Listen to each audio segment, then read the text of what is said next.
Hi, good evening all. Welcome to a franchise reborn. This is a video on the channel, if you're new, that we talk about the current news and trends that are going on with the Buffalo Sabres, of course.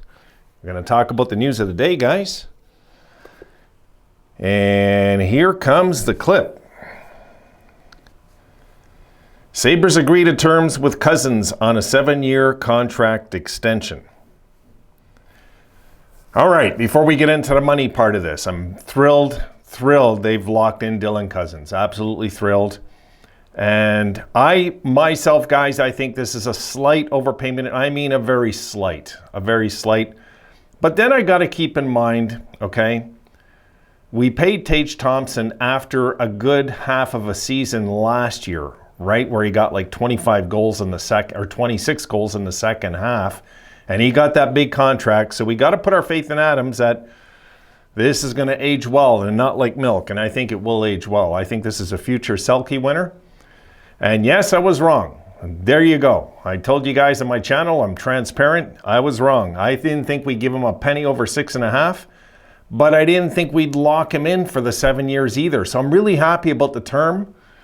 You know, so I guess this should age nicely, guys. You know what I mean? Let's look at the contract. Okay, there it is.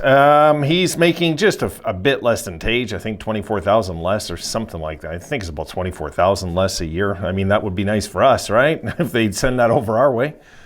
But there it is, 7.1 for the next 7 years. And he has a full, he has a 5-team no-trade list that kicks in, my goodness, not to the 27-28 seasons. Not that we're thinking of trading him anyway. But there it is, 7 years. $49 million. Dylan Cozens is locked in. Let's take a look, guys. Also now we'll take a look at next year's cap. And I don't mean the roster, as you see. What I'm talking about here, guys, is if you look right now, you see our roster size is 23, okay, at 62.697. I mean, it's a little more, really. If you look at the projected cap, it is really what I should be telling you guys to look at. So look at projected, because I keep forgetting about Cody Hodgson. All right, so the projected cap hit right now is 64.2. The Sabres currently have 18.2 in space. And but if you look at next year, okay, they have 17 guys locked in.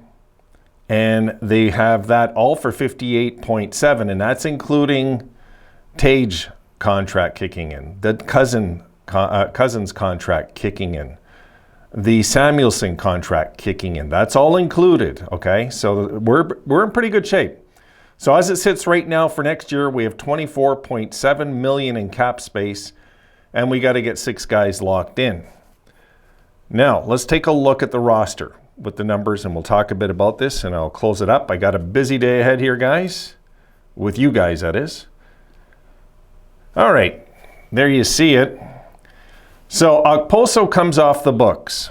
Okay, you don't see it here. I could have put it, but Cody Hodgson comes off the books. There's a few. Bjork comes off the books. You know, like there's money coming off the books that is going in now to Dylan Cozens. Now, as long as we don't pay Okposo something stupid, if we're going to sign him for 1 more year, I don't even know if we're going to. I'm guessing they're going to sign him for 1 more year. But he is 34, folks, and Okposo looks slow out there. He does. Now, is he a good leader? Yeah, but I mean, we have many good leaders on this team also, you know. So I'm kind of up. I'm up in arms about if we should sign Okposo another year, even for minimum salary, because we need to open those roster spots for the kids coming up. So Okposo comes off the books. Then Gergensons, he comes off the books. He's unrestricted also. Those 2 contracts shouldn't cost much if they stay. I don't know if we should keep them, to be honest, guys. Tyson Jost, I'd like to see them sign him for a few years. Little maybe bump of a raise, if that, or even the same money.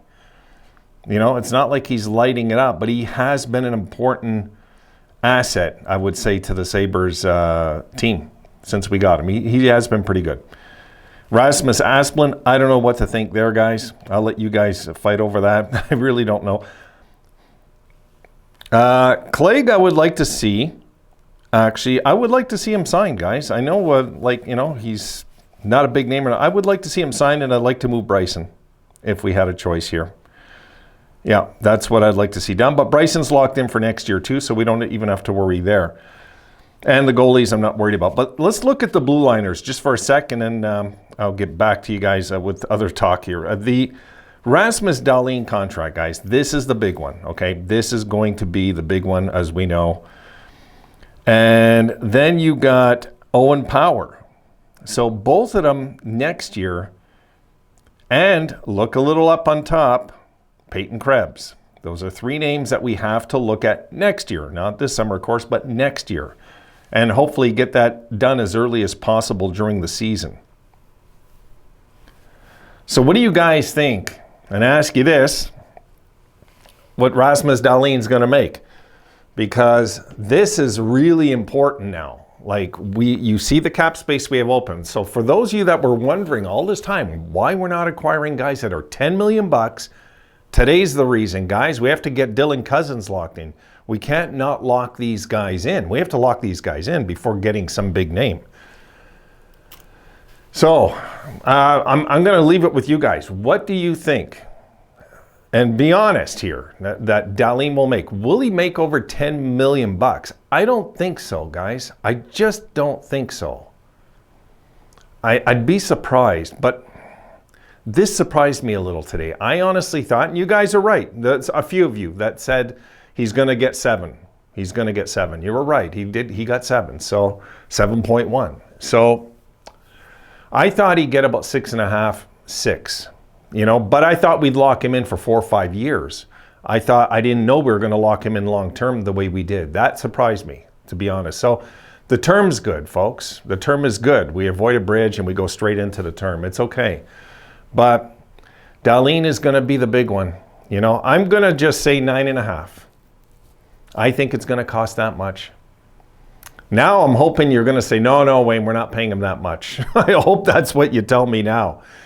I'm going to just predict 9.5, and of course for as long as 7, 8 years. That's just my feel. He doesn't have to be the highest paid defenseman in the entire league. That's for sure. Like if I was an Oilers fan, that Darnell Nurse contract would drive me crazy because he's not even close to being worth that. We know Dahlin's worth it. One thing I will say, what I like about this contract, one thing I do like about it, the money part of it, is it really kind of, it doesn't ruffle the feathers of Tage, haha, we got you cheaper than we could have kind of thing. It's not like that, you know what I mean? And they're trying to maybe keep these guys all locked in for right around the same money because they're all tight. They're all tight friends. So that's just my feel about it, guys. So I'm hoping Dahlin takes 9. If he takes 9, it'll be the last monster contract that we really have to deal with in a team that we're trying to build to win the Stanley Cup. This will be the last big contract. It will be. I mean, Jack Eichel, we gave him the money way too soon. Okay, way too soon. He did not earn that money. He never earned it as a Sabre, never. And he's ripping off Vegas. They're paying him that kind of coin. Let them deal with it. But Rasmus Dahlin, folks, is a whole other beast. We've seen the progress. We've seen the struggles first. We've seen him not get overpaid, but we did see him kind of play hardball for this current contract, okay? And that worries me because I really believe if we can get him anywhere in the ballpark of 9.5, if we can get him in that ballpark, that extra $1 million or $1.5 million that we save can come in real handy eventually when we're trying to really lock another big name in. Eventually, a guy maybe Matthew Savoy, eventually.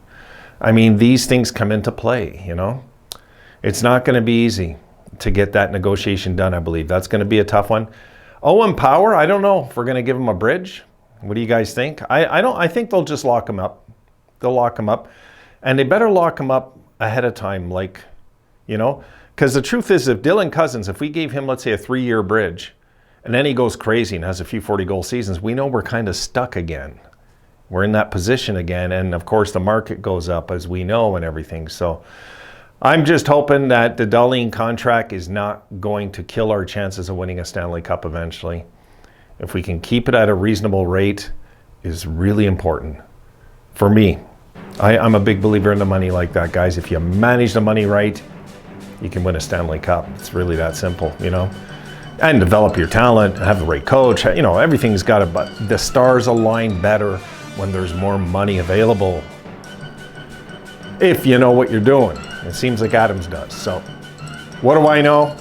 So you guys got me on this one. I'll admit it. All right, folks. See you in the next one.